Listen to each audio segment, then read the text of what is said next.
Oi pessoal, tudo bem? Vamos começar agora, a gente vai começar a falar um pouquinho sobre uma coisa diferente, né, do que a gente está acostumado a ver. Vocês conheceram os naturais, os racionais, os irracionais, que todos juntos formavam um único conjunto chamado os reais, né?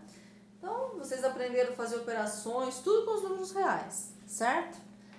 Vamos lembrar uma coisinha aqui, olha. A gente sabe que no conjunto dos reais, qualquer número que você eleve ao quadrado, seja ele negativo ou positivo, o resultado sempre será um número positivo, né? Todo mundo lembra, ó.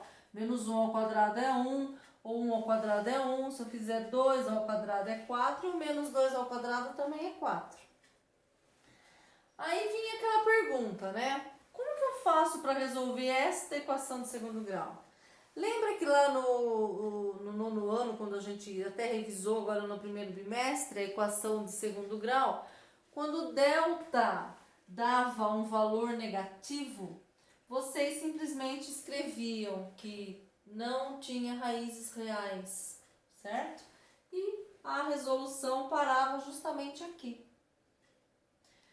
Só que na época, né, os matemáticos de antigamente, eles não concordavam com essa ideia de, não tem solução, deixa quieto. Não, né? Eles continuaram a raciocinar, a pensar, e aí eles resolveram criar uma unidade, que eles chamaram de uma unidade imaginária, porque já que ela não tinha, então eles iam imaginar que tivesse, né?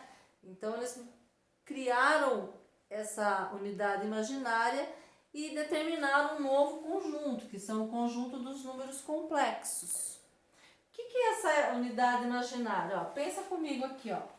Então era mais ou menos raiz de menos 4. Isso seria a mesma coisa se eu fizesse a raiz de 4 vezes a raiz de menos 1, certo? Raiz de 4, nós sabemos que é o 2. Agora, a raiz de menos 1, os matemáticos resolveram chamá-la de i. Então, i é igual à raiz quadrada de menos 1. Esse é o valor imaginário que nós vamos trabalhar. Então, a solução desta equação aqui, na verdade, ela ficou, né? Então, ficaria assim, a solução aqui ficaria x é igual mais ou menos 2i, certo? Olha o exemplo aqui, ó. Eu tenho lá 3x ao quadrado mais 75. Como é que eu resolvo? Então, primeira coisa, 3x ao quadrado, coloquei o 75 para lá, ele vai negativo. O 3 que está multiplicando passa dividindo.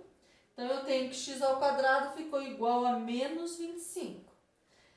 O quadrado vem para cá em forma de radical, então x é igual mais ou menos a raiz quadrada do 25. Então, aqui, até agora não tinha solução. Então, a partir de agora, nós temos a solução. Então, isso daqui, raiz quadrada de menos 25, é a mesma coisa se eu fizesse a raiz de 25 vezes a raiz de menos 1. Então, raiz de 25 é 5. E raiz de menos 1 corresponde para a gente o i. Então, a solução aqui desta equação é mais ou menos 5i. Olha essa outra aqui, uma equação de segundo grau completa. Então, aplicando a fórmula de Bhaskara, primeira coisa, encontrando o delta. O delta, b ao quadrado, menos 4, que multiplica a e que multiplica o c, certo? Então, 64 menos 100, o delta deu negativo, menos 36. Então, vem lá, menos b, então menos com menos, lembrar do sinal aqui. Então, menos b mais ou menos raiz quadrada de menos 36, dividido por 2 vezes o a. Raiz quadrada de 36, eu faço a mesma coisa que eu fiz aqui, raiz de 36 vezes a raiz de menos 1. Né? Então, dá, raiz de 36 é 6, raiz de menos 1 é i. Então, x ficou 8, mais ou menos 6i dividido por 2. O x', 8 mais 6i dividido por 2.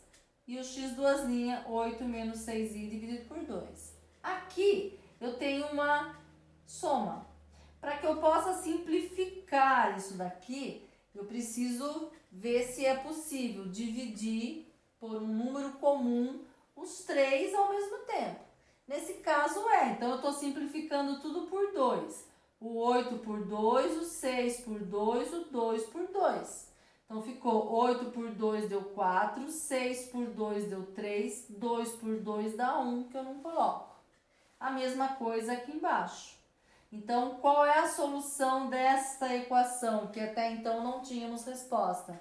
Dentro do conjunto dos complexos, conjunto, né, imaginário, nós temos 4 mais 3i, 4 menos 3i, certo?